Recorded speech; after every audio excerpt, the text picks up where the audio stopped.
Hello and welcome to Kantipur Rise and Shine. My name is Prativa Tuladar. Sashi Tharoor has been the highlight of this year's Nepal Literature Festival. Tharoor is an Indian politician and has been twice elected Member of Parliament.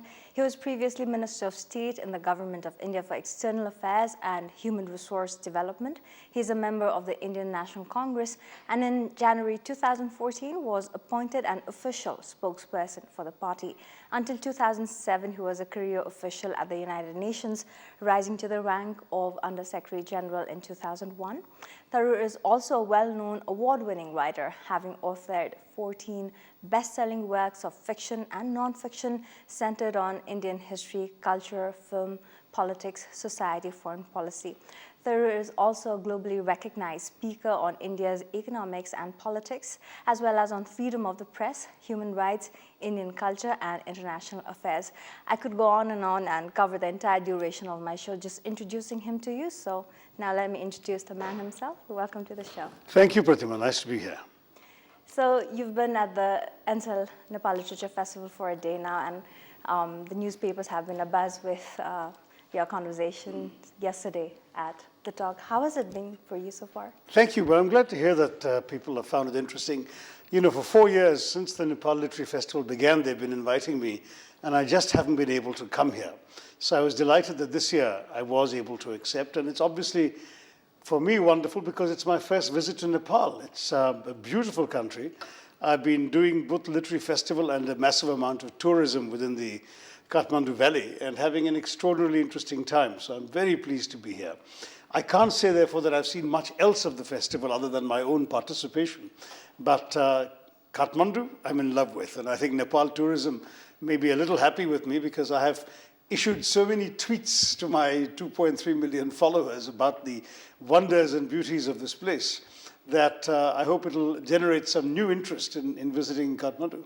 So you've enjoyed the place despite the rainfall? Well, the rain has been a bit unfortunate. I landed in bad weather, and today it seems I will be leaving in bad weather. But yesterday was actually rather nice. And with the exception of a little bit of spattering when I was at Swayambhunath, I was able to go to Basantpur, to Patan. I did the flight to the mountains, the morning Everest experience. So I actually had an opportunity to see a lot of this area and to fall in love with it. Did you get a good view of the Everest despite the rain? Superb. No, there was no rain. Once the plane got above the clouds, it was perfect. Oh, okay. So it was actually gorgeous. And I not only saw good view, I took a couple of pictures which I put on Twitter, and people have been very happy to see that. You have a very big following on Twitter. Yeah. I suppose the biggest in India before Modi joined. Before Mr. Modi overtook me last year, that's right. Yeah, I was amongst politicians. But, you know, we also have the famous Bollywood celebrities and so on who are ahead of both Mr. Modi and me. But in the political field or the public life area, yes, I'm still second to Mr. Modi now. How do you balance writing and your political activities? With difficulty, Pratima, because honestly, when you're in politics, that's what takes precedence. You know, there's no question that in our country, politics can be a very demanding profession. I represent 2 million people in Thiruvananthapuram, the capital of Kerala. They have demands, expectations, needs. In political life, you're interrupted all the time. People come to you, they want your attention. So it's difficult to have the kind of space you need to carve out as a writer, to do your own thinking, your own writing, to be alone with your words. That is very difficult for a politician. So certainly the politics takes precedence.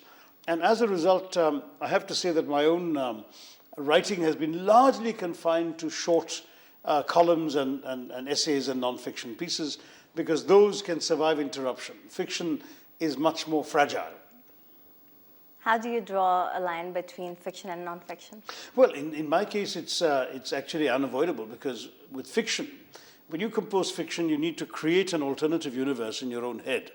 An alternative universe in which you live, because the people in it, the incidents, the dialogue, the situations have to be as real to you as those of the world in which you are otherwise living. And that becomes very difficult for a busy politician. It seems to me that if you want to write serious literary fiction, you need not just time, but a space inside your head, which I don't have. So as a result, my last 10, 15 years have been littered with half-begun manuscripts of novels. I just have not been able to sustain the illusion through all the interruptions and impositions on it. But one day, perhaps, the voters might return me to the world of literature. For now, non-fiction is what I tend to write most. I read that you have 4 abandoned novels. You're somebody who came to writing very, very early. Can we hear something about how it began for you as a child? Well, I was an asthmatic child, Pratima. I was unfortunately frequently sort of in bed struggling to breathe, very difficult. Those are the days before inhalers had been invented and so on. And I was very often stuck, unable to go out and play. And when I was a child, there was no television in the Bombay of my boyhood. There was no computers, obviously, no personal ones. Even Nintendo was not even a gleam in somebody's eye. So all I had was books. So when I was lying with my parents, I would rapidly exhaust all the books available to me in the house because I was the eldest son, I was the eldest child, so there was no other children's books in the house but my own. I would read those of my parents' books that I could understand, but otherwise the only solution was to write. So from a very young age I started scribbling, and I was blessed with a father who took me seriously, got my short stories typed up so they could be shared with friends and so on, and he made me, in a sense, believe in my capacity, in my talent as a writer. And as a result of that, I must say I was able to move in a very positive way towards making myself a more serious writer. My first short story was published in a mainstream Sunday newspaper in India when I was just 10 years old. And then a sort of novel or novella really was serialized in a magazine starting just before my 11th birthday. Now, there's nothing more addictive than seeing your first writing in print, because then you want to keep repeating Absolutely. it. And so I kept writing. And throughout my school days, I would come back, finish my homework, and write. I wrote short stories, I did campus journalism, I did investigative reporting for magazines, I did all sorts of things. But my parents, my father was on the managerial side of the newspaper business. He was an advertising executive. He had absolutely no doubt in his mind that writing was not going to make a decent living for somebody who was good at examinations and good at doing work. And so he insisted that I focus on my studies and do well and have a conventional career and treat writing as an avocation. Both he and my mother had no illusions that he couldn't make a living as a writer. I wonder sometimes whether that was the making and the unmaking of me, because I did very well. I had an inconvenient talent for taking examinations. So I kept coming first in everything, and I had a fairly successful academic career. And I was able to get into other professions and do other work, which in my case meant a 29-year career at the United Nations immediately after I finished my PhD. But in the process, perhaps I didn't do full justice to whatever literary talent God has blessed me with, because I probably produced less and perhaps not done as much justice to what I could have accomplished had I been a full-time writer. But it's a challenge that many writers in the subcontinent have gone through. It's only recently now that full-time writers are finding a viable life in India and Nepal and places like this, because look at you, you're writing and doing your television work. Other people are writing and doing advertising or teaching or whatever. There has to be a way that gives somebody a steady income. And I think that if you get into a profession that's demanding, then of course that profession's demands will always take over your priorities, your time, and overtake the writing. So given a choice between writing and being a politician, what would you really choose if you had just one choice? Well, you know, they're both aspects of the same person, Pratima. For me, they're both part of the way in which I respond to the world I see around me. Politics is a response to my understanding of the human condition in my country and my vision of what needs to be done to improve it. Writing is my intellectual response, sometimes also my heartfelt response to the same or different sets of issues. And there are different ways of making a difference in the lives of people. To my mind, I've always felt, and this was true also in my UN life, that if I did only one thing and not the other, a part of my psyche would wither on the vine. And I thought it was important to try and pursue both lines. Eventually, of course, I mean, I'll be very honest and say that one day I'll be known as a former minister or a former MP or whatever, but I hope never to be known as a former writer.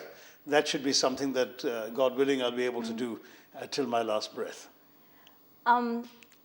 Well, most of the time I've heard people say that, when politicians turn writers, they're often accused of using writing as a way of justifying their actions. Well, that's certainly partly true as well, Pratima, because we do have to do that in the sense that in our country, in India particularly, politics attracts a lot of controversy and a lot of negative attention. And it seems to me that if you have the ability to express your position, explain it, defend it, and so on, then you have an obligation to people to do so and to yourself. So a lot of my columns, for example, in the Indian media space, and a lot of my nonfiction writing tends to convey my point of view in a way that explains and justifies my stand or even sometimes my party's stand. Now, that may not please everybody, and that may not certainly be what many readers are looking for from me, but it's an important part of what one does. But you should understand that one difference that changes the answer to your question is that I'm not a politician who became a writer, I'm a writer who became a politician. So for me, the writing still has its own integrity, its own importance. And political writing or writing about politics is only a part of my writing. In recent India, or let's say for a long time, we've seen a lot of people who are already celebrities move into the political arena. How did that happen for you, the switch from being a writer to become a politician? I had this UN career in which I realized how important it was for me to be able to engage with the problems of the world. But as a writer, I had never strayed very far from my concerns about India. From a very young age, I had made a conscious choice because I was actually born in England and I had the right, I still have the right in theory to a British passport, but I've never exercised that because I would look in the mirror and know who I was. I felt I was an Indian, and a lot of my intellectual